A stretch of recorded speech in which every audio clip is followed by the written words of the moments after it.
Broadcast Center in Los Angeles. This is KCAL9 News at 8. Now at 8, a terrifying scene at YouTube headquarters in Northern California. A woman opens fire, wounding 3 people before killing herself. Scary moments for a Southland mother. Her baby was caught in the middle of a carjacking. Tonight, police are looking for this woman. You wouldn't do that. So why do you do this? Tonight, a sobering warning about the dangers of texting while driving. But we begin with the breaking news. A Marine helicopter has crashed in Southern California. The Super Stallion chopper went down near Sealy. It's close to the Mexican border in Imperial County and not far from the Naval Air Facility in El Centro. The Desert Review newspaper reports there are, quote, multiple fatalities. Here is a file picture of that type of chopper that crashed. The Super Stallion is the largest and heaviest helicopter in the U.S. military. It can carry up to 50 Marines. El Centro and Yuma, Arizona areas both have Marine bases, and they use to train for desert warfare in that area on the ground and in the air.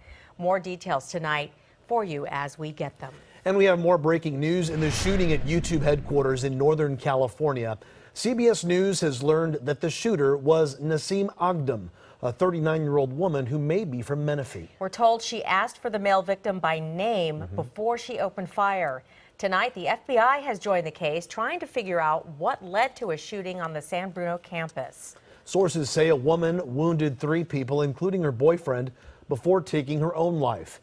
KCAL9's Chris Martinez has details from San Bruno.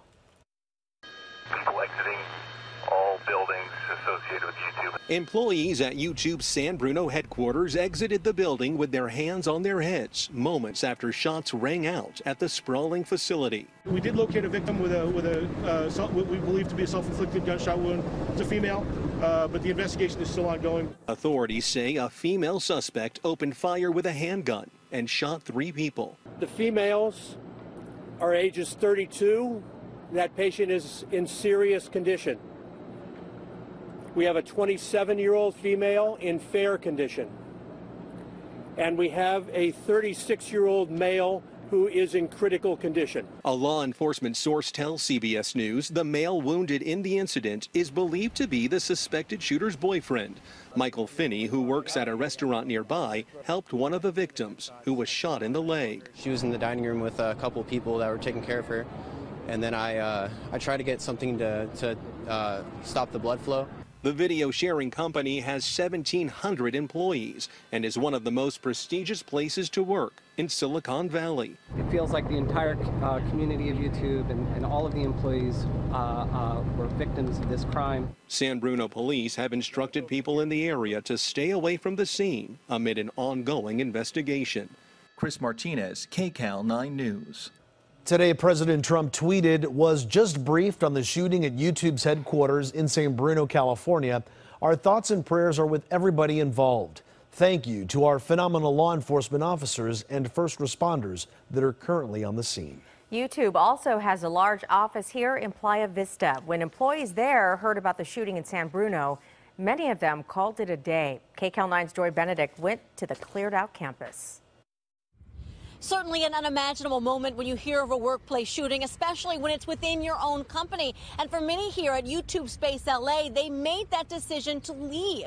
You can see the sign there very clearly on the door that says reception closed. And really, it's been quite empty for most of the afternoon and evening out here. Take a look at this video from shortly after the shooting. You can see there's already practically no one here. A lot of the offices have their lights turned off, a couple of security guards milling around. But other than that, everyone had pretty much already left. Now here at this facility, one of several of these facilities worldwide, there are 41,000 square feet of space for folks to come in, YouTubers, and make their YouTube videos. Everything from green screens to production rooms, editing equipment, and even cameras. But for many who work here full time, which is a small handful of the folks who come through here, they've simply said, we're going to go.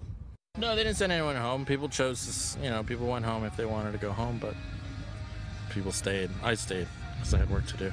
For the select few who chose to stay behind and finish out the workday, maybe not wanting to go on camera and talk to us on camera, but they did say, of course, that their thoughts and prayers are with their coworkers in Northern California who are obviously dealing with the unimaginable. From Playa Vista, Joy Benedict, KCAL9 News. Stay with KCAL9 News and KCAL9.com for the latest on the shooting at the YouTube campus in San Bruno. A woman is wanted for a carjacking in Van Nuys. The car she stole had an 11-month-old baby in the back seat. Police eventually found the baby safe in the car. KCAL9's Dave Lopez shows us who police are now looking for. The little baby boy is fine, mom is relieved, and detectives have a suspect. They have identified her and showed her picture. She is Elizabeth Maria Della Torre, known in the area. They said that they were able to contact her by cell phone. She confessed to the crime and said that she would surrender. She never did, and now the search is on. Did you leave the car running and go inside? Yeah. How long was the car unattended, roughly? Like 7 minutes. Paula, she asked us not to use her last name, is reunited with her son at the Van Nuys Police Department, 11-month-old Leo. And she said what happened this morning made her heart stop. How far away were you? Just like maybe 8-10 feet away. She explained to me that she was picking up her older son to go to the doctor's on Galt Avenue in Van Nuys. She kept the motor running, and little Leo was in the back seat in his car seat. She said she kept looking at the car to make sure that little Leo in the back seat was okay. All of a sudden, she said, someone was in the car. She didn't know it was a woman, and the car was gone. That woman, detectives say, is Maria Elizabeth Della Torre. Police describe her as a, quote, known drug user in that neighborhood. Detectives say through contacts, they got a hold of her on her cell phone.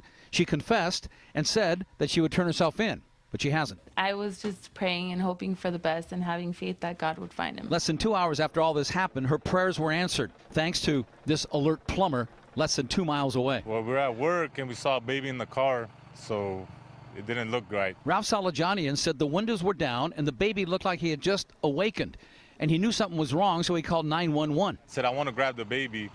The dispatch told me, wait, let me check the license plate before you grab the baby. So she checked the license plate. She said, oh my God, don't go near the car. He said less than a minute later, sirens blaring, the LAPD arrived, and little Leo was rescued. I wanted to hug the baby, what I did.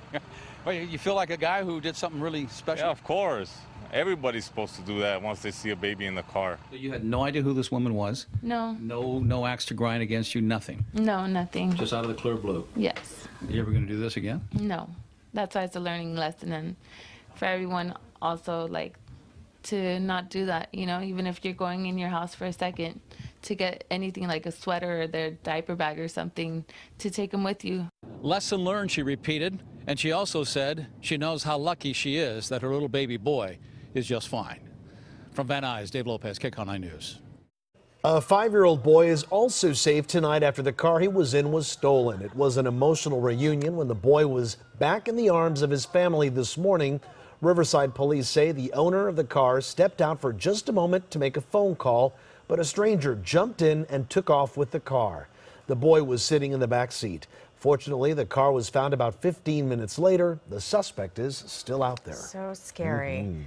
A Woodland Hills woman, a $10 million lawsuit against the LA County coroner over the death of her husband has been rejected. 76-year-old Lois Goodman claims the deputy medical examiner recklessly classified Alan Goodman's death 6 years ago as a homicide, causing her to be falsely accused of his murder. It was later determined he died on his own after a fall. A jury ruled the medical examiner's autopsy was not falsified. Goodman's attorney plans to appeal. Another wild freeway chase. This time, a woman in a stolen ambulance led officers on a pursuit. She stole the ambulance when paramedics took a patient to the ER at California Hospital Medical Center in downtown Los Angeles. It happened around 12:30 in the morning.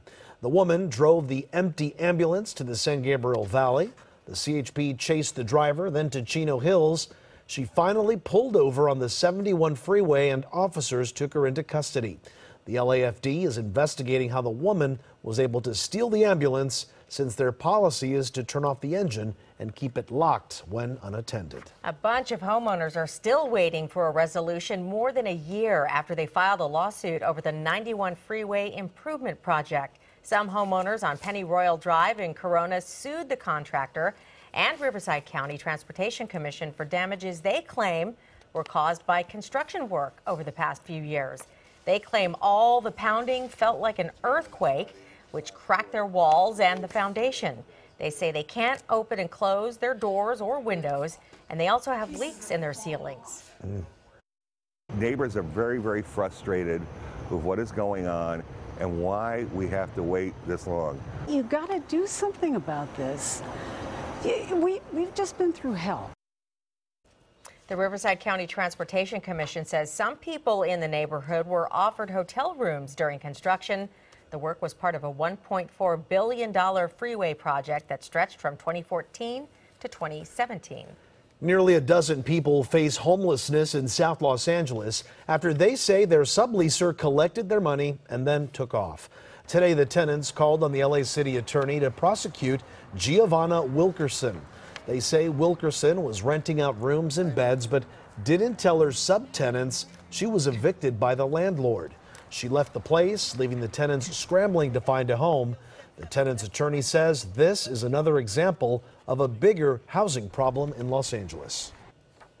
These are not the only people who have been victimized by this scheme.